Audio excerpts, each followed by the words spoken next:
নমস্কার বন্ধুরা, info essential চ্যানেলে আপনাদেরকে স্বাগত জানাই। এর আগের ভিডিওতে জলপাইগুড়ি থেকে মিরিক হয়ে দার্জিলিং পৌঁছানোর সময় কি ভিউ পয়েন্ট দর্শন করা যাবে তার একটা অভিজ্ঞতা আপনাদের কাছে শেয়ার করেছি। দার্জিলিং পৌঁছে আজ আমি দার্জিলিং সফরের দ্বিতীয় দিনে কি পয়েন্ট দেখবেন তার একটা ধারণা আমার নিজের অভিজ্ঞতা থেকে শেয়ার করছি। দ্বিতীয় দিনে আপনি আপনার ট্যুর প্ল্যানটি Tiger Hill, Batasia Loop, Ghoom monastery ও মহাকাল মন্দির দর্শন দিয়ে সাজাতে পারেন। এই দর্শনীয় স্থানগুলি দেখতে প্রায় 7 থেকে 8 ঘন্টা সময় লাগবে।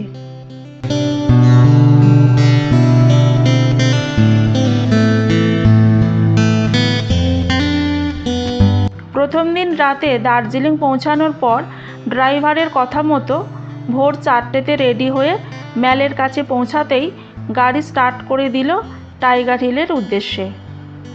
অন্ধকারাচ্ছন্ন পাহাড়ি আঁকাবাঁকা রাস্তায় সে এক যেন অন্য অনুভূতি। একদিকে ঘুম ঘুম চোখ, অন্ধকারময় পাহাড়ি খাড়াই রাস্তার ভয়, পাহাড়ের রাতের দৃশ্য, সবুজের পরিবর্তে ঘুটঘুটে অন্ধকারের মধ্যে মিটমিট করে যেন জোনাকি জ্বলছে। অন্যদিকে টাইগার হিলে দাঁড়িয়ে সূর্যোদয় দেখার ও তার কিরণে কাঞ্চনজঙ্ঘা দেখার তীব্র আকাঙ্ক্ষা, এ সমস্ত অনুভূতি মিলেমিশে যেন একাকার হয়ে গেছে। তারপর প্রায় 1.5 ঘন্টা যাওয়ার পর টাইগার হিলে পৌঁছেই গাড়িটি পার্কিং করে ওপরে পায়ে হেঁটে উঠতে থাকলাম ভিউ পয়েন্টে দাঁড়ানোর জন্য। 10 মিনিটের রাস্তা যেন মনে হয় 1 ঘন্টা লেগে যাচ্ছে। ওপরে ওঠার সময় এত কষ্ট সারা দার্জিলিং সফরে কোথাও হয়নি।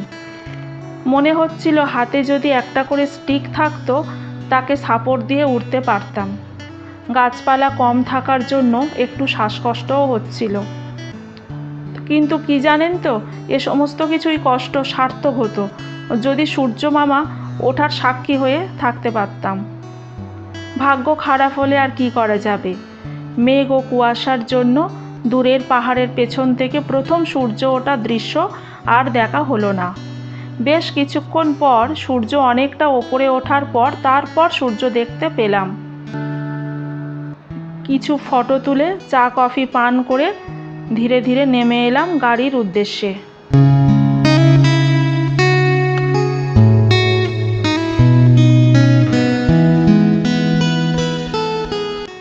একটা কথা জানিয়ে রাখি, এই ভিউ পয়েন্টে পর্যটকদের দাঁড়ানোর জন্য বা বসার জন্য পশ্চিমবঙ্গ সরকার থেকে 3 তলা বিশিষ্ট সুন্দর গ্যালারি করে দিয়েছে, যাতে প্রচুর লোক বসতে পারে বা দাঁড়াতে পারে।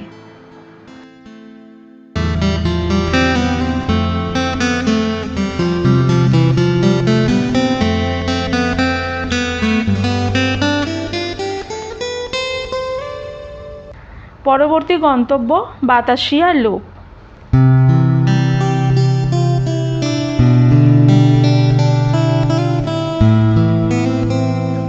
বাতাসিয়া লুপ হলো একটি সর্পিল রেলপথ যা দার্জিলিং হিমালয়ান রেলওয়ের আরোহণের গ্রেডিয়েন্ট কমানোর জন্য তৈরি করা হয়েছে। উঁচু পাহাড়ের ঢাল হতে 1000 ফুট নিচে সমতলে রেলটিকে অবতরণের জন্য ইঞ্জিনিয়ারিং কৌশলে এই বাতাসিয়া লুপটি তৈরি করা হয়। আপনি রেলওয়ে ট্র্যাক বরাবর হাঁটতে হাঁটতে লুপের এই কৌশলটি উপলব্ধি করতে পারবেন। সঙ্গে পাশে পেয়ে যাবেন ইকো গার্ডেন। এই বাতাসিয়া লুপে ঠিক মধ্যবর্তী জায়গায় রয়েছে একটি ওয়ার মেমোরিয়াল বা যুদ্ধ স্মৃতিসৌধ।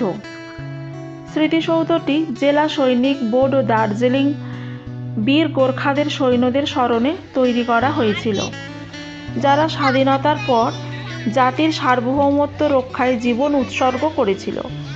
এখান থেকে মাউন্ট কাঞ্চনজঙ্ঘা ও তুষার আচ্ছাদিত হিমালয়ের মনোরম দৃশ্য দেখা যায়। এখানে রয়েছে অসংখ্য ফটোগ্রাফার যারা আপনাকে ফটোগ্রাফির জন্য প্রলুব্ধ করবে। দূরের পাহাড়ের দৃশ্য দেখার জন্য পাওয়ারফুল বাইনাকুলার নিয়ে অসংখ্য ফটোগ্রাফার উপস্থিত আছেন মাত্র 50 টাকার বিনিময়ে। বাইনাকুলারে চোখ রেখে দূরের কাঞ্চনজঙ্ঘা মন ভরে দেখতে পারেন।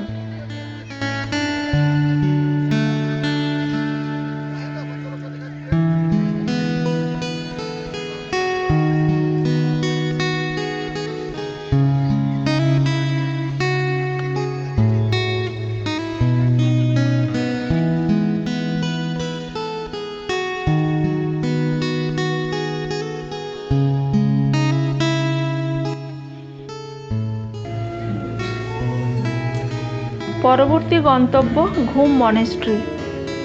ঘুম মনেস্ট্রি হলো একটি বৌদ্ধদের মঠ। এটির আসল নাম হলো ইগাচেও লিং মঠ।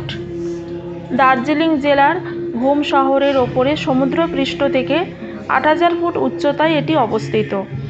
মনেস্ট্রির ভিতরে বৃহৎ আকারের বুদ্ধদেবের মূর্তি আছে। ভিতরে বৌদ্ধ সন্ন্যাসীরা খুব নিষ্ঠা সহকারে প্রার্থনা করছেন এবং মঠটির ভিতরে সবসময় শান্তি ও নীরবতা বিরাজমান। ভিতরে রয়েছে একটি লাফিং বুদ্ধের মূর্তি ও ধর্মচক্র। এই ধর্মচক্রের ঘূর্ণনের ফলে পৃথিবীতে নাকি শান্তি ফিরে আসে, যদিও এটা বৌদ্ধদের বিশ্বাস। মনেস্ট্রিগুলিতে গেলে বুঝতে পারবে নীরবতা কাকে বলে, অথচ যে যার কাজ সবাই নীরবে করে যাচ্ছে। ধর্মচর্চা হচ্ছে, স্কুল কলেজে যাওয়া আসা হচ্ছে, খাওয়া দাওয়া সবই হচ্ছে, কিন্তু নেই কোনো টেনশন, নেই কোনো দৌড়াদৌড়ি, নেই কোনো তাড়াহুড়ো। তাদের জীবনে কোনো সমস্যা হলেও নিজেদের মধ্যে মিটিয়ে নিয়ে স্বাভাবিকভাবে জীবনযাপনে নীরবে করে যাচ্ছে। মঠের সন্ন্যাসীরা তিব্বতী প্রথায় প্রার্থনা ও পতাকা ওড়ান।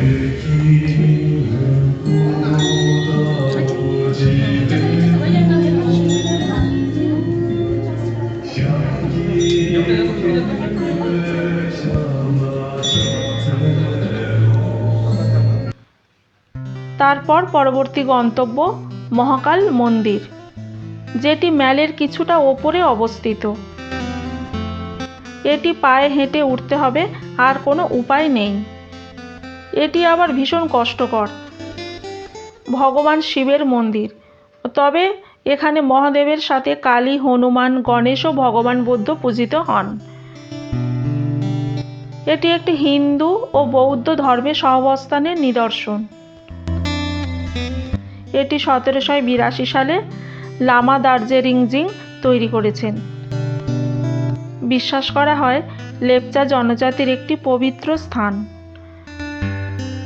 ১৭৮৮ সালে গোর্খা সেনাবাহিনীর আক্রমণের পরে আগ্রাসী সৈন্যদের আক্রমণের দ্বারা এই মন্দিরটি অপবিত্র ধ্বংস হয় এবং সেটি সময়ের সাথে সাথে নেপালি সম্প্রদায়ের হিন্দুদের দ্বারা পুনঃপ্রতিষ্ঠিত করা হয়। মন্দিরের মধ্যে একই সাথে বৌদ্ধ সন্ন্যাসী ও হিন্দু পুরোহিত পুজো করেন। উপস্থিত দেবদেবীর উদ্দেশ্যে প্রার্থনা জানানোর পর আমরা ঠিক সকাল 11টায় হোটেলের রুমে ফিরে এলাম।